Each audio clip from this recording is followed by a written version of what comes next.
안녕하십니까. 4월 6일 수요일 더빙뉴스 제이입니다. 첫 번째 뉴스입니다. 소비자 물가가 결국 4%대에 올라섰습니다.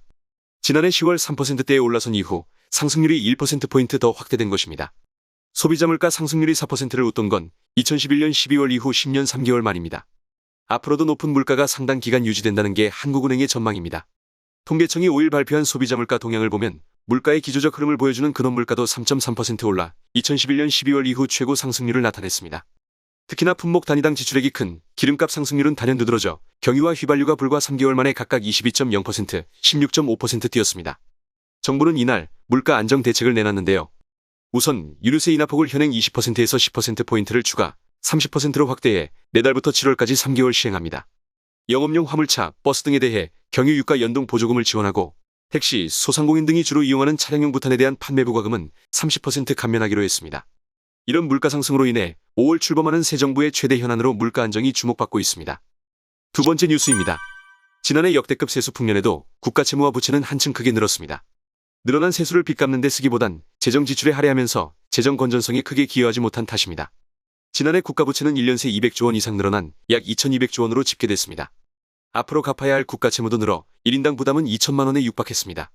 문재인 정부 출범 첫 해인 2017년 부채는 4년새 급증했습니다. 확정 부채와 비확정 부채는 1년 전보다 각각 증가했습니다.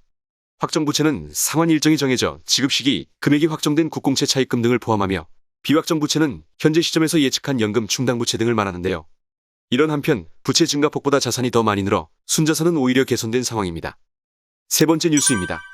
국토교통부에서 부동산 정책을 다루는 직원과 그 가족은 이달부터 부동산 신규 취득이 제한됩니다. 이는 지난해 3월 한국토지주택공사 직원들의 땅 투기 의혹 사건으로 부동산 개발 관련 정보를 다루는 공직자 등에 대한 관리 감독 강화 필요성이 제기되자 국토부가 마련한 혁신 방안에 포함된 내용인데요. 이 지침에 따르면 부동산 관련 업무를 보는 국토부 직원과 그의 배우자, 직계존 비속은 직무와 관련한 부동산을 새로 취득하는 것이 원칙적으로 금지됩니다. 다만 결혼, 근무, 취약, 학업이나 증여, 대물 변제 등으로 불가피하게 부동산을 취득한 경우에는 감사 담당관에게 이를 증명할 수 있는 자료를 제출해야 합니다. 부신규 취득 제한이 적용된 국토부 부서는 총 29곳이며 해당 부동산 분야는 38개입니다. 소속 부서에 따라 그 대상도 달라집니다.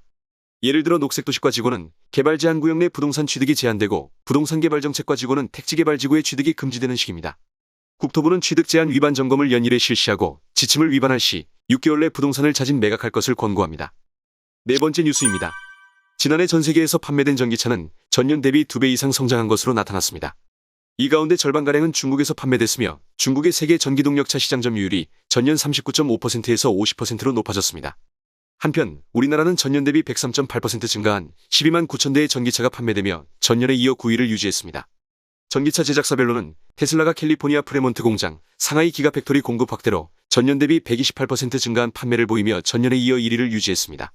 정만기 자동차산업협회 회장은 지난해 전기동력차 시장 확대는 보조금과 인프라 구축, 세제 지원 등 각 정부의 지원 정책에 힘입은 바가 크다라며 중국 포함 글로벌 기업 간 경쟁이 치열해지고 있는 점을 감안할 때 획일적 규제 위주 정책보다는 충전 인프라 구축, R&D 세제 지원, 부품업체들의 구조조정 원활화 등 인센티브 위주 정책이 필요할 것이라고 주장했습니다.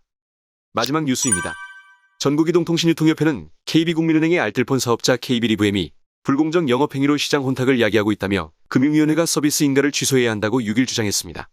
KMDA는 이날 성명에서 KB리브엠이 대형 금융사의 막강한 자본력을 앞세워 과다한 사은품 지급 및 덤핑 수준의 요금 판매 행위를 지속하는 것은 중소상인과 중소 알뜰폰 사업자 생존권을 위협하는 심각한 통신시장 교란 행위라며 이같이 촉구했습니다. KMDA에 따르면 KB리브엠은 지난해 10월 쿠팡과 제휴해 아이폰 13 출시 시점에 최대 22만 원의 과다 사은품을 제공해 방송통신위원회로부터 행정지도 처분을 받았습니다. KMDA는 KB리브엠이 지난해 4월 혁신적 금융통신 융합 서비스 개발을 내세우며 금융규제 샌드박스 인가를 연장 승인받았는데 정작 혁신 서비스는 보여주지 못한 채 통신시장을 심하게 교란하고 있다며 금융위원회가 KB리브엠에 대한 혁신금융 서비스 재인가 승인을 취소해야 한다라고 요구했습니다. 다음은 오늘의 채용 공고입니다. 한전 KPS에서 2022년도 상반기 신입사원 및 채용형 인턴을 모집합니다. 신입사원의 경우 지포 등급은 총 32명을 채용, 경영회계 사무 10명, 발전설비 운영 22명을 모집하며 G3 등급은 총 38명으로 일반 33명의 강원권역 5명을 채용할 계획입니다. 채용형 인턴의 경우 발전설비 운영 분야에서 20명을 모집합니다. 지원 접수는 4월 12일 화요일 오후 4시까지 가능하며 각 전형별로 절차, 채용 조건, 지원 자격 등이 상이하니 더 자세한 내용을 원하시면 한전 KPS 채용 관련 공식 홈페이지를 통해 확인하시기 바랍니다. 이것으로 4월 6일 더빙 뉴스를 마치겠습니다.